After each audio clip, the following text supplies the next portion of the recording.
Welcome to the Week 9 Skill Builder video tutorial. In this skill builder, we will create a topographical map of a small area around the historic town of Rush, Arkansas. This map is going to be used in a lab that is designed for the physical geology class.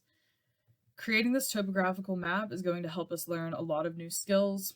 First, we are going to practice skills that we have already learned, such as connecting to a REST service, creating new feature classes, digitizing buildings, and clipping a layer to a boundary. We are also going to learn new skills. We are going to use the contour geoprocessing tool, and we are going to create a layout that we will use to create a PDF map that can be printed out. So the first step in this skill builder is to connect to the Arkansas GIS Office REST service. You need to go to gis.arkansas.gov. And it's kind of hard to find the link to their REST service. Like, there's not a link up here that will get you to the REST service or down here. Instead, what you have to do is just click on a layer and it will say REST endpoint. And this link up here should connect us to the entire REST service, so let's try that out. So again, to connect to a REST service, we use the Insert tab and the Connections tool. We're connecting to a server. A REST service is an ArcGIS server, so we click on New ArcGIS Server, and we paste that URL in there. You need to make sure that the URL includes this HTTPS, I think. We'll see if this works. And the way you know if it works, sometimes if it doesn't work, it'll give you a pop-up, but you need to go and look at your catalog pane.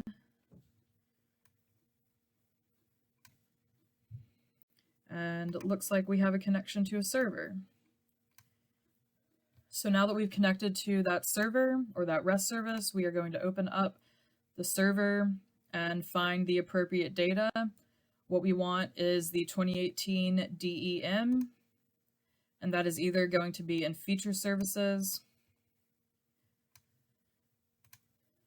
probably under elevation. It looks like these are all feature classes, and what we want is a raster. So that is probably going to be in the image services.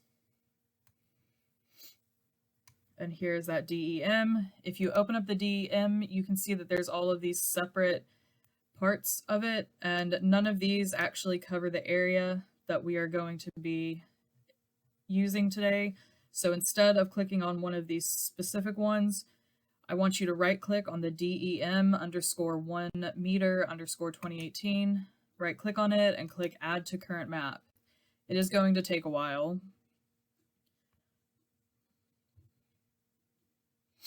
In addition to this DEM, we are also going to add some imagery layer, or an imagery raster layer. And it is this imagery _1 foot _2017. Again, I couldn't figure out which one of these was for our specific area, so let's right click on the main imagery 1 foot 2017 layer and click Add to Current Map.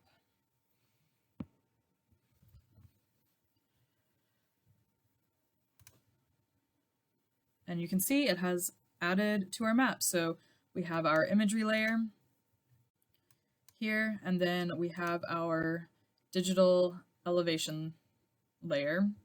And you can see these are both raster layers, and our DEM is a single band raster layer, meaning it only has one value per pixel, whereas the imagery raster layer is multi-band or 3-band, and it has 3 different values per pixel.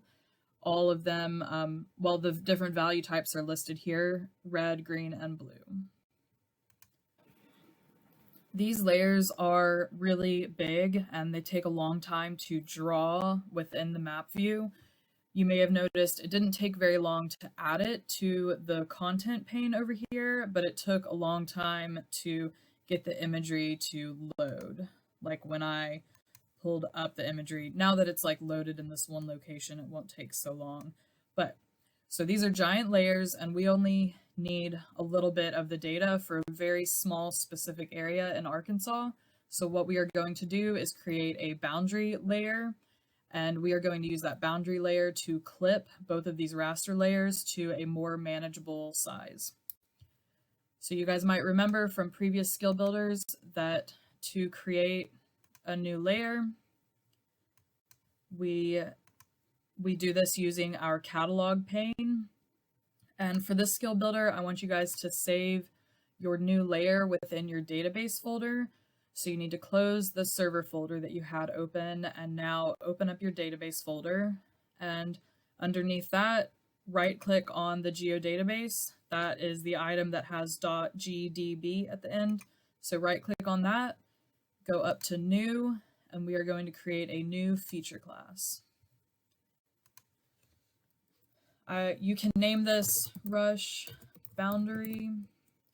Rush is a historic lead mining town. I think it's lead mining. I'm not actually super sure, but it's a historic mining town near the Buffalo River that has a lot of really old buildings. And one of the instructors for the physical geology class wants to make a fun lab for the students. So she wants them to make hiking trails around this historic area. So back to creating our boundary layer. It's just going to be a simple feature class. It has it's going to have one record in it, and it is going to be a polygon since it is a boundary. So you just need to name your layer, make sure that it is polygon, and since we are not using this for anything other than clipping our large raster layers, we don't need to go through these next steps and like add fields. That's not important. You can just go ahead, once you've named your layer and changed the feature class type to polygon, you can click finish.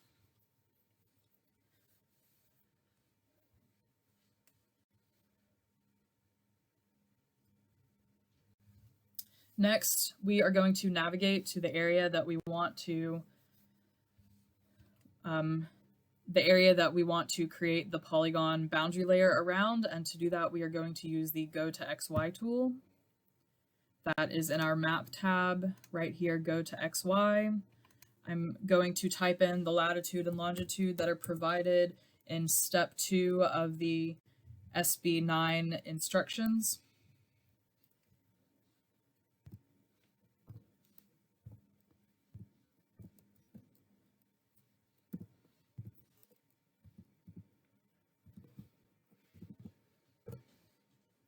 Perfect, so that took us to the right spot. Now what I'm going to do, I think, well, I might leave these layers turned on, but I think to create my boundary layer, I might turn these, yeah, I'm gonna turn these off because they're gonna take a long time to draw.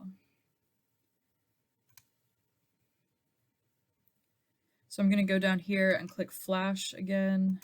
So it's showing up here in this area, so I'm going to zoom to that, and this is the right area. So this is the Buffalo River. It flows this way, and this is the location of the historic town of Rush. This is one of the entry and exit points off the river. I can't remember what those are called right now, but you get picked up from your canoe ride here, and they drive you up past this historic town and back to wherever your campsite was. So the lab instructor does not need the Buffalo River included in this map. So we're going to draw our polygon bounding layer in roughly this area. And I have the World Topographic Map base map added if you guys would like to add the same base map.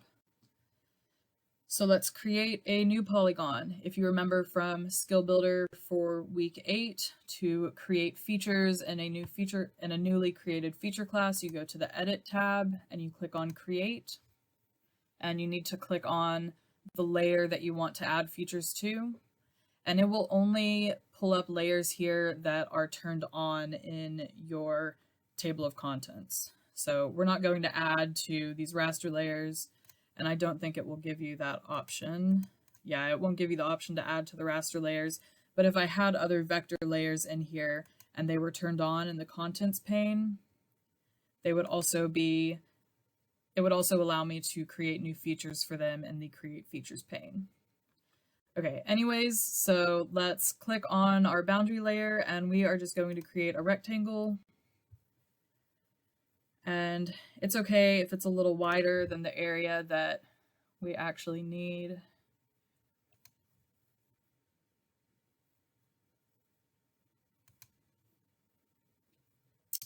Okay, so simple enough. I'm going to finish that drawing. I'm going to go back to the Edit tab and click Save. And next we are going to use this boundary to clip our two raster layers. So I'm going to change the symbology of this to make it hollow. And maybe change the outline to orange.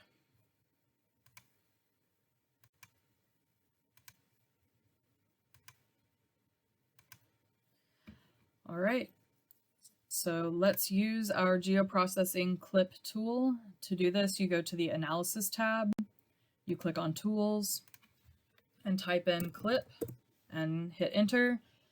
Now there's multiple different clip tools and you want to make sure that you are selecting the clip raster because that's what we're doing. We're not clipping a feature class or like a vector layer, we're clipping a raster and that requires a different type of tool. And it is a part of the data management tool set or toolbox. So when you found the clip raster tool, just go ahead and click on it. We're gonna have to run this twice in order to clip both layers, so you can choose whichever one you want as your input first. The output extent is going to be the boundary layer. And you may notice when I clicked on Rush Boundary, like this is now available for me to click on, and you want to make sure that you click check for use input features for clipping geometry.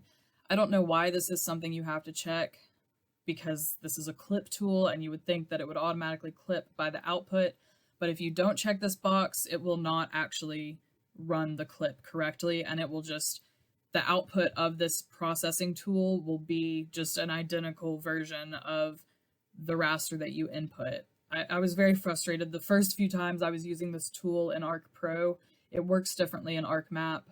Maybe it doesn't work differently, but there's different, you don't have to choose this option. It's like automatically included. Okay, so you have your input raster, your output extent. You're going to check this box, and then you want to rename your layer and tell it where you want it to save. So I want this clip raster tool to save this layer into the geodatabase. So I'm going to click on the geodatabase, and now I'm going to name it elevation clip and save it. And then I'm going to run that clip. And it should add it to the map. And it's going to take a variable amount of time for everyone's computer. And sometimes it takes a variable amount of time, even if you're doing it back to back.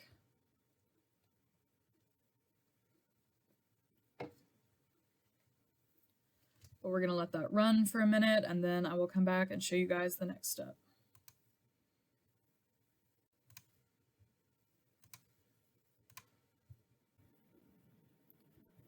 It took a little bit of time, but it worked, and we have our clipped raster layer here. You can see I had to run it twice, so I renamed it the second time elevation_clip2. So I'm going to go ahead and just turn that off and run that geoprocessing tool one more time. This time it's going to be on the imagery layer. So imagery, still the same boundary. And I'm going to rename it. So I'm going to again save it into the geodatabase, and I'm going to name it imagery clip.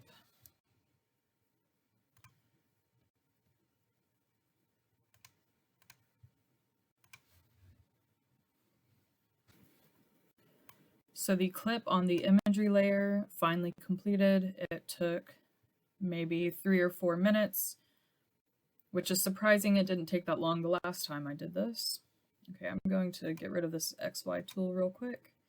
Okay, next we are going to use the Create Contour Lines geoprocessing tool.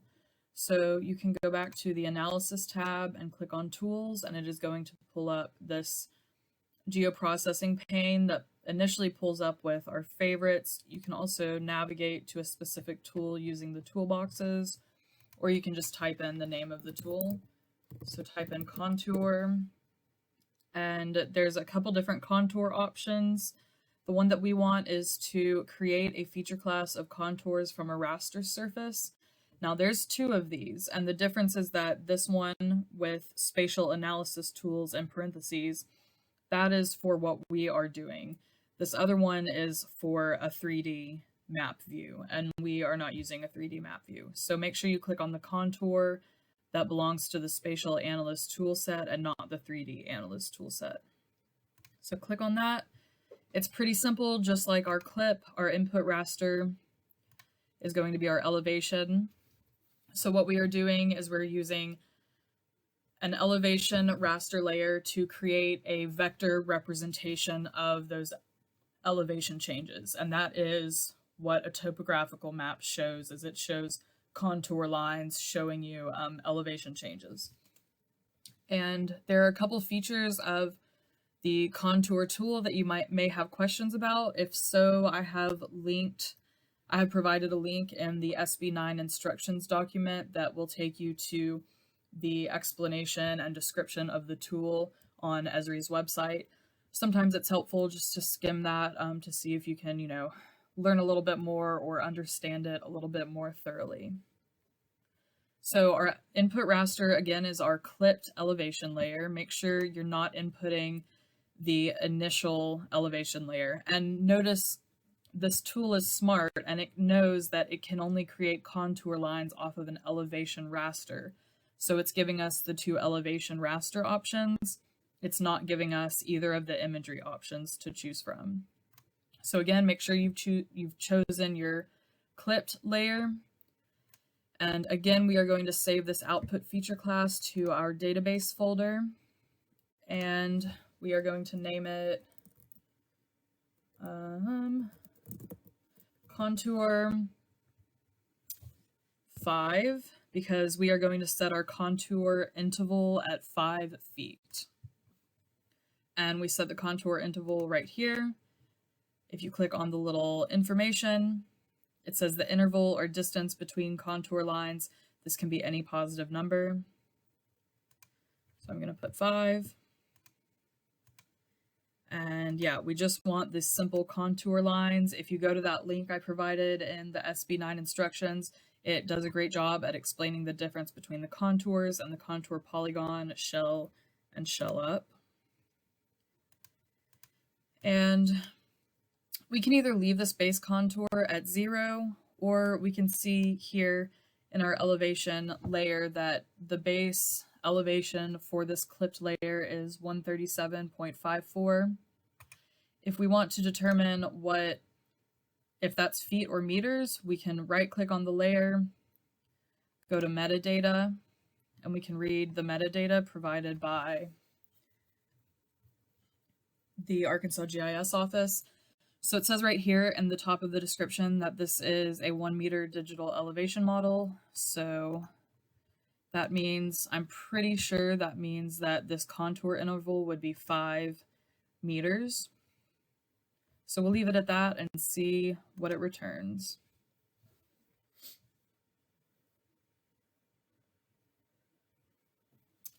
Nice. So those are pretty good looking contour lines.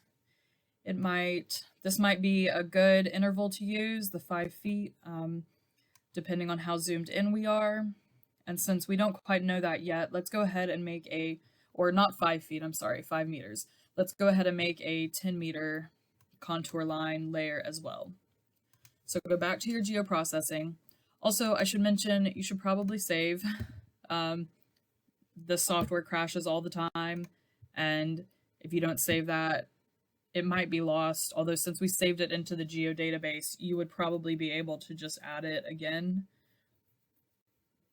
But if you had changed the symbology at all and your software crashed before you saved, you would lose those symbology changes. Okay, so this time we are going to do a 10-meter contour line. And so we want this to save in the same place, but we're going to change the name from contour 5 to contour 10. And click run.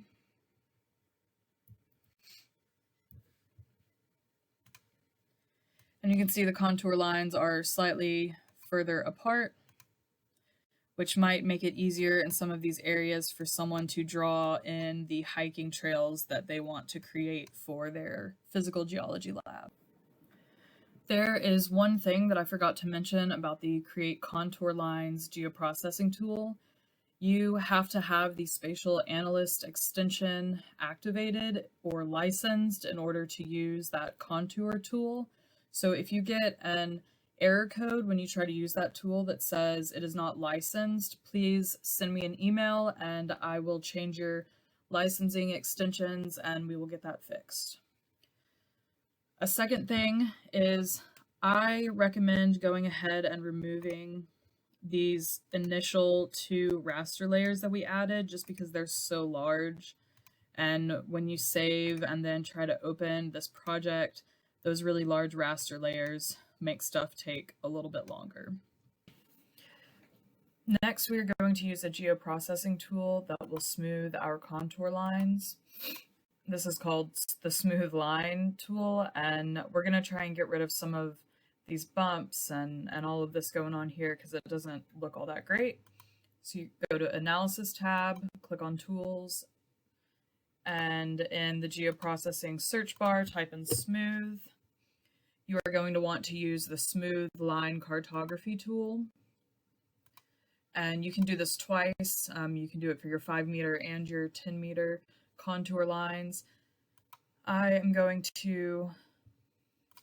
do the 10-meter contour lines just to show you guys what it looks like. So I'm going to name this contour 10, smooth line 10. I'm going to run this a couple different times to show you guys what this smoothing tolerance does. So you're going to leave the smoothing algorithm on this polynomial approximation. And then for your smoothing tolerance, you are going to type in something between 10 and 100. I'm just going to type in 10 right now. Make sure that it's in meters because these contours are in meters and you don't need to check for topological errors.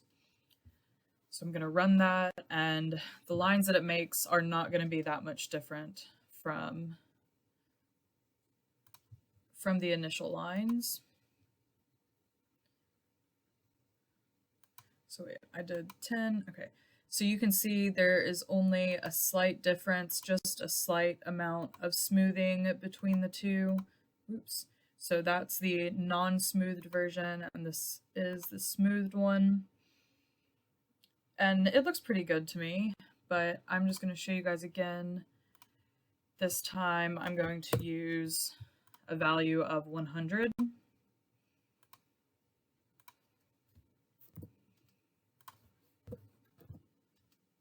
And it's going to smooth the line a lot. So you can play around with this.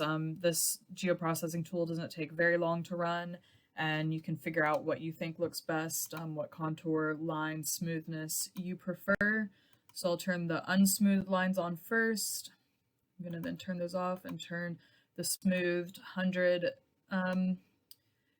meter smooth, which it is a significant difference, I think, but generally still within the same range. So just play around with that and make sure you do smooth your contour lines though, just so that it doesn't look as rough as these do. It maybe looks a little smoother like that, or even smoother like this. And you can input any number between 10 and 100. You can try out 50, you can try out 20, just whatever you think looks best. The last thing we are going to do with our contour lines is quickly change the symbology and then label them. So click on your line to pull up the symbology tab and go ahead and change that just to black. And now we are going to add labels. So right click on the smooth contour lines that you want to use. You can see I ran the smooth line again on the 5-meter interval contour lines just because I like using those better. So right click on the label you want to use. There's two things you have to do when you're labeling something. First, you have to click label if you just like want the label to show up. And then you go to labeling properties.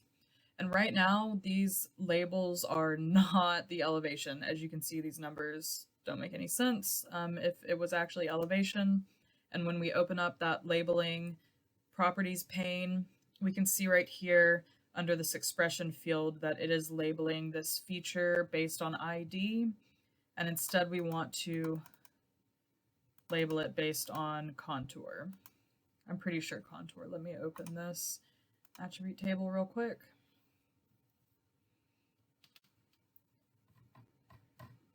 Yes, so it is contour that we want to label these lines off of. So just go ahead and delete what is in the expression box currently, and then double click on contour and click apply, and you can see that it labels with the contour elevation. Next, we are going to change the position or the placement of the labels on the line. So go to the position tab, and then we are going to change placement from offset straight to,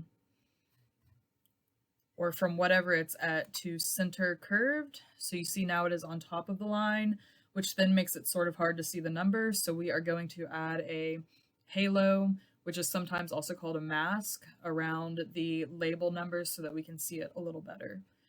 To add the halo, you need to go to symbol and go down to halo, and then just change this from no symbol to a white symbol.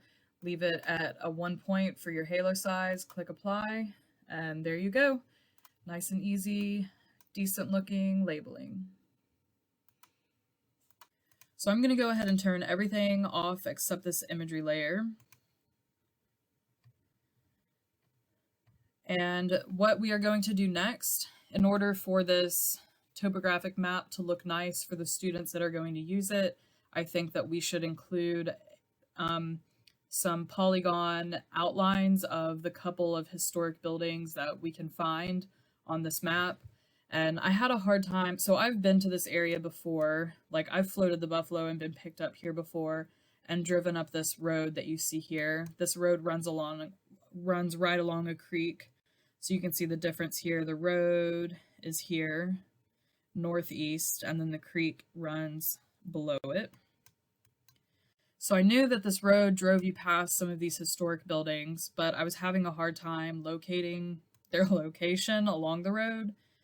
And I just did some Googling, and I found this random website where someone has included a map of the existing trails in the area. And this is actually a really nice website. They take pictures of all of the historic buildings and you can like click on these pictures and it includes lots of information. Well, I think you can click on these pictures. I might be wrong. Nope, yeah, you can click on them and look at them a little bit bigger. Well, now I'm stuck in here. Okay. So we don't need to use any of those pictures. They just show in this map. This is the only map I could find that included some of these buildings. Let's not worry about this one down here because our final topographic map is probably not going to include this area. So we are going to digitize these 1, 2, 3, 4, 5, 6, 7 buildings that are over here. And so to find the proper area in your map, you just need to sort of follow the pattern of this road, and the buildings are going to be in between this tall curve here. So we're going to go back to our map and find here is that tall curve. You can do this using either your clipped imagery layer or the topographic map or any of the base maps that show this road and this creek. So this is the area here where those historic buildings are located. And we are also going to digitize the location of the parking lot. And we might have to use this map again to figure out where the parking lot is. I think so. It shows it's right there. So I think this is the pull-out parking lot here. And these are the buildings.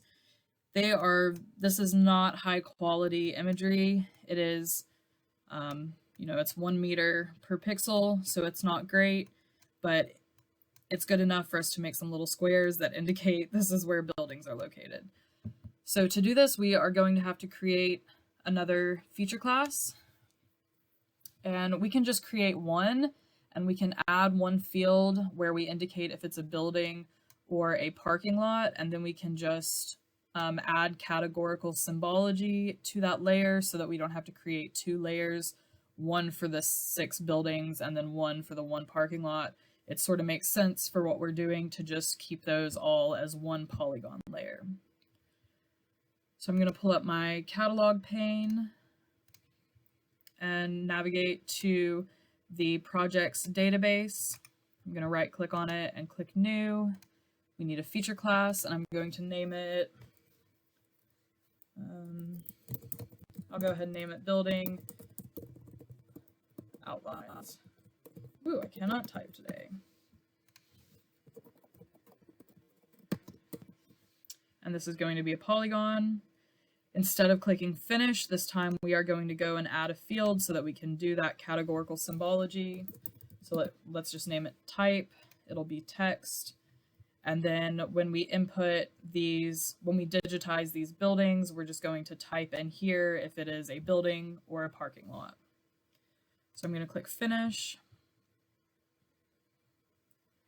And now to create features, we pull up the create features pane. Remember, that is in your edit tab under your features group, and it is called create.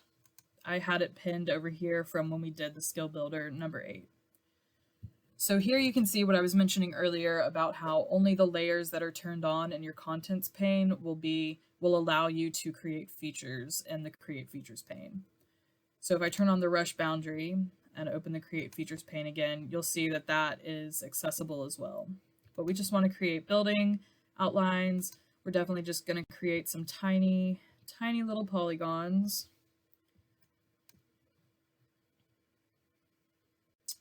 Oh, well, I see underneath this imagery that the topographical map actually has these buildings. That is perfect. Now, where'd my mouse go? Okay. So I'm going to use this topographic map right now instead of the imagery.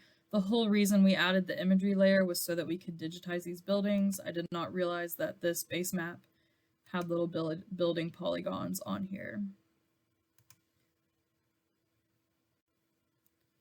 So as you can see, not perfect, but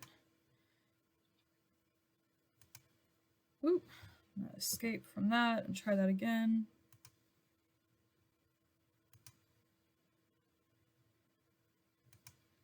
Okay, now that I've made those 3, I'm going to click edit and save, and I'm also going to open the attributes pane and click on change the selection. I'll start with the first one. I'm going to type building. In order for all of these to be symbolized correctly, you need to make sure that you have it spelled the same way every time. Hit enter and then click apply. Then use your change the selection tool here to go to the next polygon, back to attributes, building.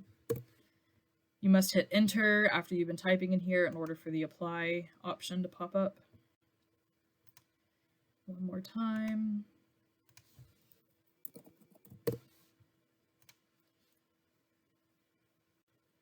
Okay, now I'm going to save my edits one more time, and now I'm going to switch over to the Explore tool because I need to move around the map a little bit more before I edit some more.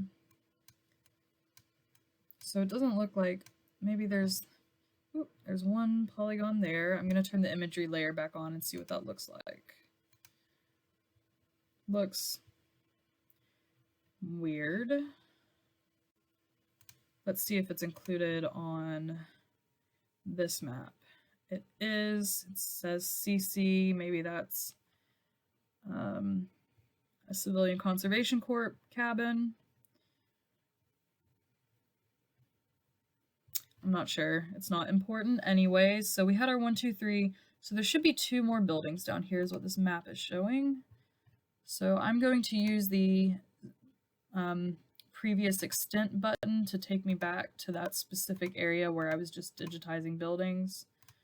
Sometimes you have to click a lot. Okay, so I see those buildings now on here. I really only see one, but just to make this map look a little nicer, I think we should go ahead and include both that this map shows. So it shows 2 right next to each other. So go ahead and digitize this really tiny one that you can see, and then just choose whether or not you want to add the other building polygon below it or above it. I think I'm going to add mine above it right there. So I'm going to go back to create features. I still have building outline selected. I'm going to select the rectangle. There's my rectangle. I'm going to look at this map one more time. And yeah, I'm just going to pretend like I can see that other building and digitize it here. And now I'm going to change the attributes on these to building. I do know just from my brief time of being driven past this that there are no parking lots on the left side of the road, only on this right side when you're driving out. So let me change the selection again. So just I'm saying, like, I know this in this map, this is indicating that it's another building and not a parking lot. Okay. Sorry for my rambles. Okay, we're going to change this other to building and apply. Again, I'm going to go to edit and save my edits and pull up the pan tool. So here's the parking lot, and this map also showed us that there were a couple buildings in here. I might zoom in on this webpage a little bit. I don't know what these other squares mean, and it would be nice if this had a legend.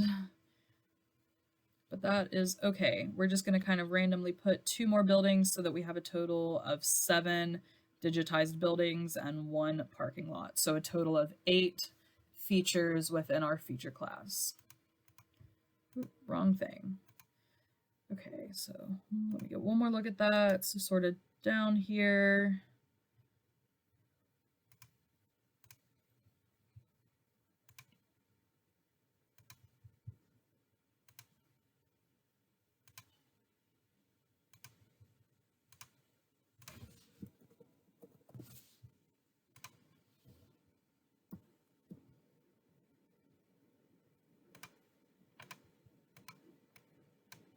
And then it showed there was one up here.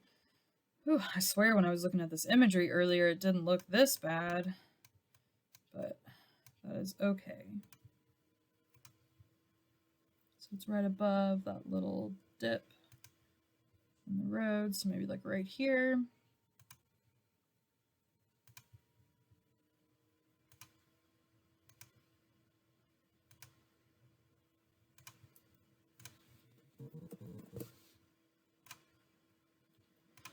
And once again, make sure you save your edits. You can never save your edits too much. Okay, now we are going to digitize this parking lot. And we are just going to digitize that in the same building outlines layer. This time, instead of being a rectangle, it is going to be a polygon.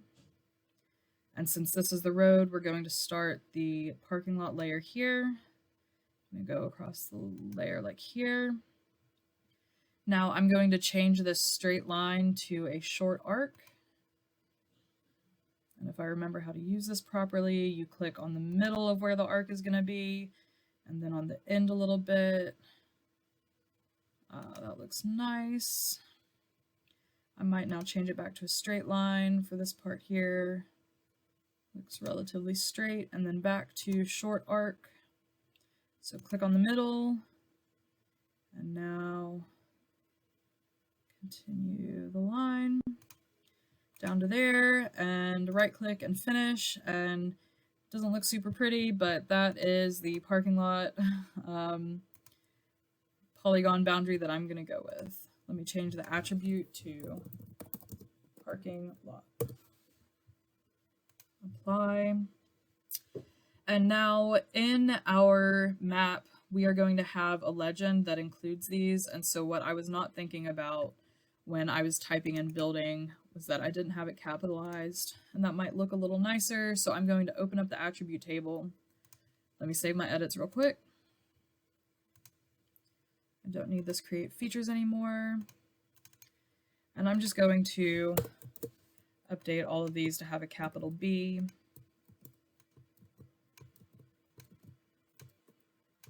And now I know for sure that they're all the same since I typed in one and then pasted it into all of the others. So while I did not just edit the geometry of a feature within this feature class, I did edit the attribute data, and when you do that, you need to save your edits. Now we are going to move on to step 6, which is to create a map layout. This is something different from what you guys have seen before.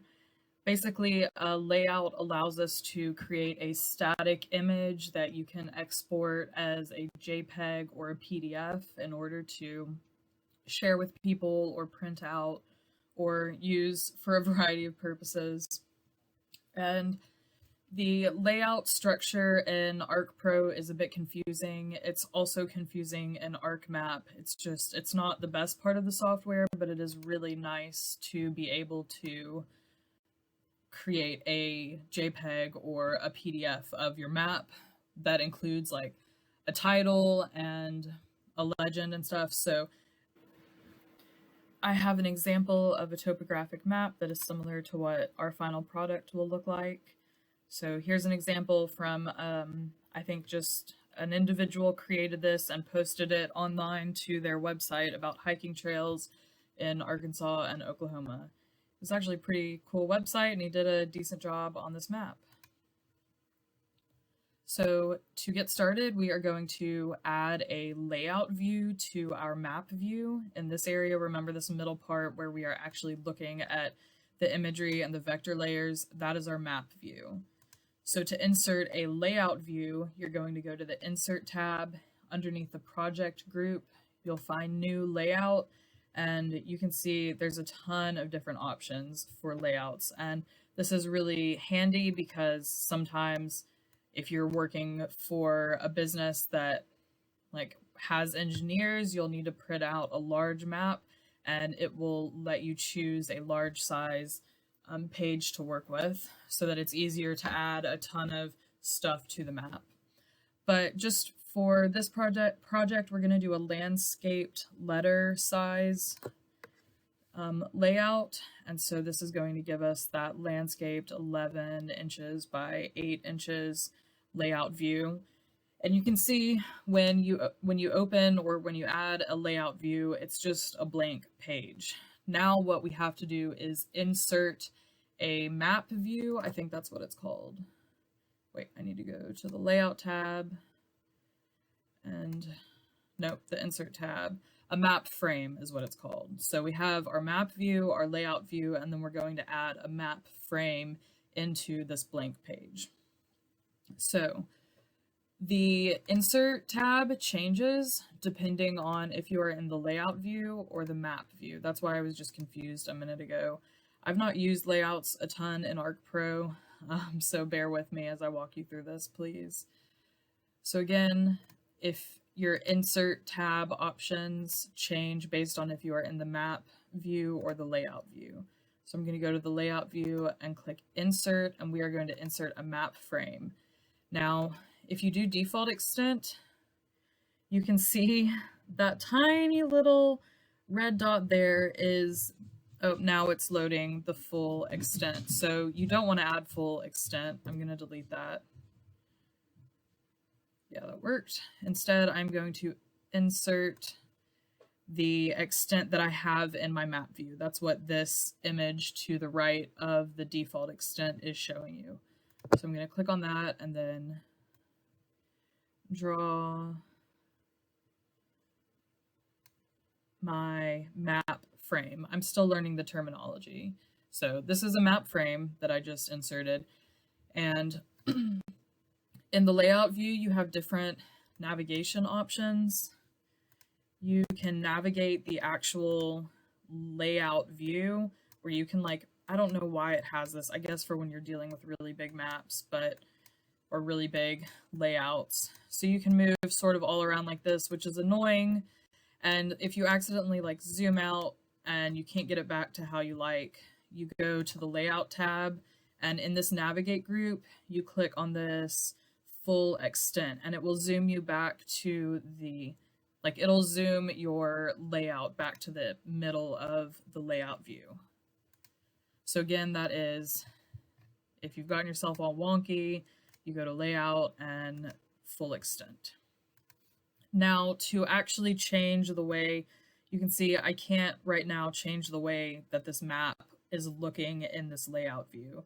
In order to do that, you have to use this map group that is underneath layout, and you click activate, and that changes this look up here. Now you are able to, you can identify what is in the map.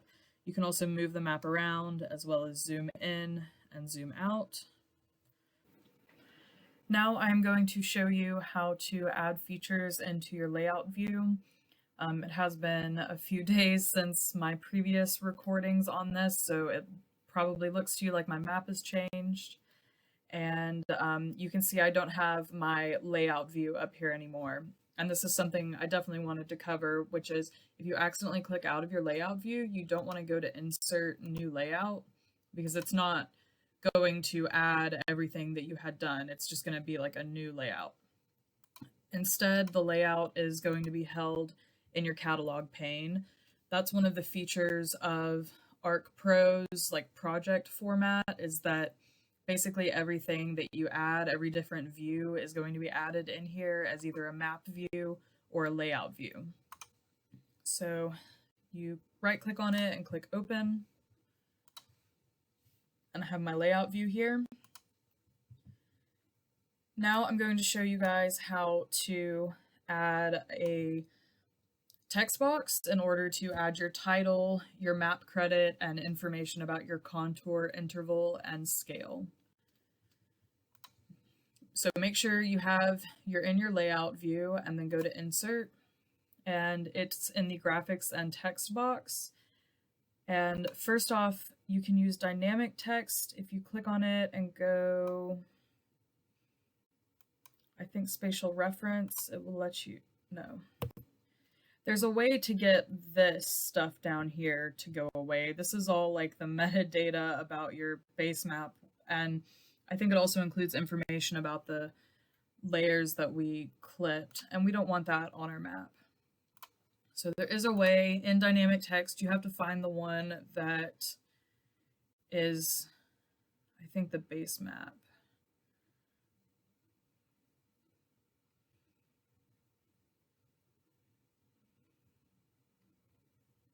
It is service layer credits. So if you click on that and then click in here, it's going to pull this out, and it won't let you delete it.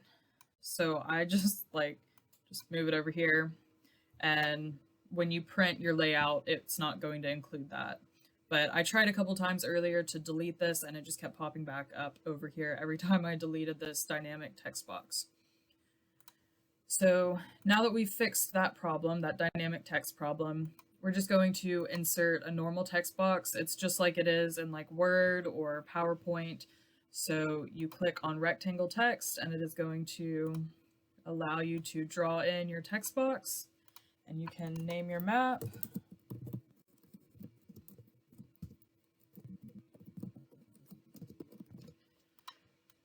And then you can highlight the text, and somewhere we are able, we are able to change the font size in this text tab up here. So you can increase the size, you can center it. I don't know why that's not working.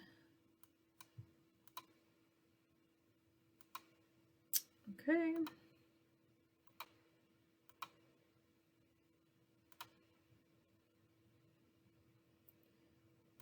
maybe align. No, it's not happy with what I have selected.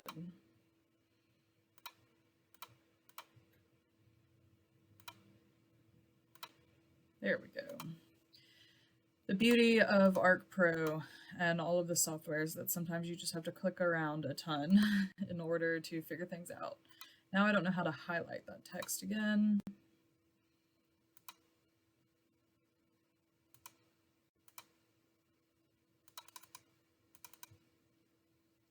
I guess, okay, I think what you do is you can maybe edit, yeah, so you have to right click on the text box and click edit text in order to edit again.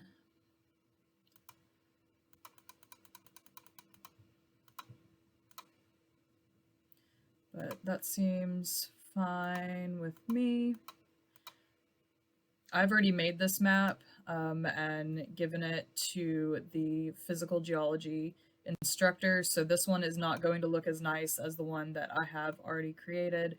I'm just sort of going to rush through it so that I can show you guys all the different features and then you can make your own map. So I've added the title. You're also going to want to insert another dynamic text somewhere on your map that includes your map credits. And you can view my example map to get an idea of what you might want to input. I'm going to add another one that has our contour interval.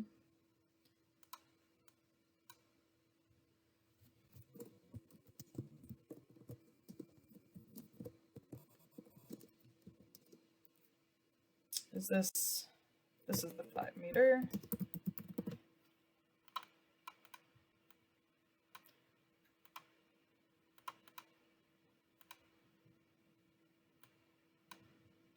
And it is also important to add your reference scale, as that is a feature that is typically on topographic maps. And the scale is down here. You can change it if you would like. So that's a little too far out, I think. You can just type in here what you might want it to be. So you can try 2000. It seems a little too zoomed in. 2500. That's decent. So just put your scale 1 to 2500.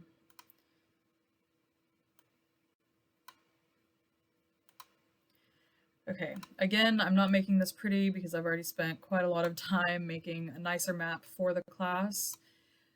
So make sure you include your map credits, your contour interval and scale, and your title. Those are all done using the text boxes. The other things that you need to add to your map, the first one is a north arrow. So again, you're going to go to the Insert tab and click on North Arrow. There's a lot of different options. I usually just go for this pretty easy to understand one. You can add it within the actual map, or you can add it down below. Really whatever you prefer. You know, make sure everything needs to be like on the page and like lined up and looking decent. This, what you turn in needs to be like something that you wouldn't mind turning into a boss. So that's how you add the north arrow, is by the Insert tab and North Arrow. The same way to add a scale bar. I like the second scale bar. And you can right click on it and go to Properties. And then you can change the map units. Since these are in meters, you should probably change it to kilometers, or if you are interested, you can leave it at meters. I'm gonna kind of move these out of the way a little bit and then add a legend. Adding a legend is by far the most complicated part of the layout view. It's complicated in ArcMap, and it is just as complicated, if not more complicated, in Arc Pro. So again, you're going to go to Insert and Legend, and I don't honestly understand like the differences in all of these legends. I tend to, I think, choose this one. And so you just draw it in, and it's going to include everything in your legend. And the cool thing about Arc Pro is that it does include the legend in your content pane. And so you can open it up and you can unselect everything that you don't want to be included in your legend. At minimum, you need to include the building outlines because those are categorically symbolized and people are not going to know what these are. They'll know what everything else on the map is, but you can also include maybe your contour lines, although that's not necessarily needed. I don't know why it is including this large,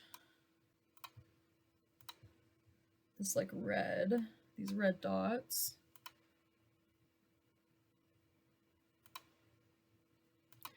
I think it is trying to include other columns. That's annoying. Let's see if we can fix it by changing. We don't want this all other values, so I'm going to go back to my map view and change the symbology on building outlines and delete this all other values. How do we delete it? Oh,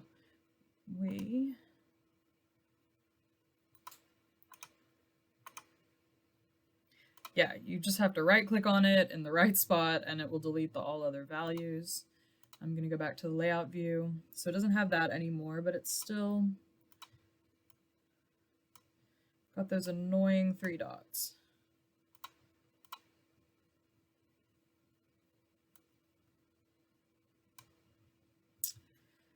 Okay, how about I delete that legend? I'm going to add a different one. Let's try this one. All right, that already looks better.